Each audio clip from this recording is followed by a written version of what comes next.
Semi modal verbs में आज हम पढ़ेंगे डेयर। डेयर का use. Dare used as both as main verb and as semi modal verb, यानी कि उसका यूज मेन वर्ब के तौर पर भी होता है और सेमी मॉडल के तौर पर भी होता है।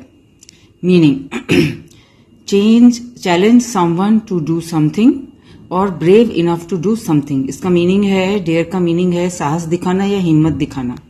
डेयर एज मेन वर्ब, जब डेयर का यूज मेन वर्ब के तौर पर होता है तो it is followed by an infinitive with to और विदाउट टू। तो इन्फिनेटिव का यूज होता है या तो टू के साथ या टू के बिना। उसका एग्जाम्पल है he dares to do what he likes with to. Infinitive का यूज हुआ है with to. And I dare you go, तो इन्फिनेटिव का यूज हुआ है without to. Dare as semi modal verb और ऑक्सिलरी वर्ब, तो डेयर का यूज मॉडल के तौर पर या ऑक्सिलरी वर्ब के तौर पर जब होता है तब it is used in negative and interrogative sentences. Negative interrogative sentences का यूज होता है। Verb is used in its base form without to, और जो वर्ब का यूज होता है उसके बाद डेयर के बाद जो वर्ब आता है वो बेस फॉर्म का वर्ब होता है, यानी कि V1 फॉर्म का वर्ब होता है, विदाउट टू का यूज होता है। अब डेयर इन नेगेटिव फॉर्म का एग्जाम्पल देख लेते हैं हम।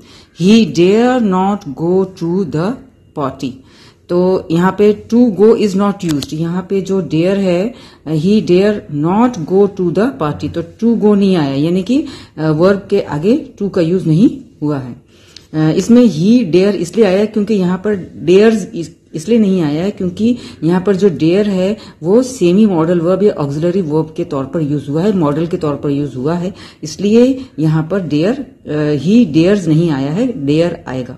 बराबर। सेकेंड एग्जाम्पल है don't you dare talk to me like that, तो ये है dare as semi modal verb या auxiliary verb in negative form. Dare, use of dare in interrogative sentences as question form का डेयर का use, तो example है how dare you shout at me, dare we leave, dare we leave, तो ये this is question. Do you dare speak to him, तो this is a question form of dare.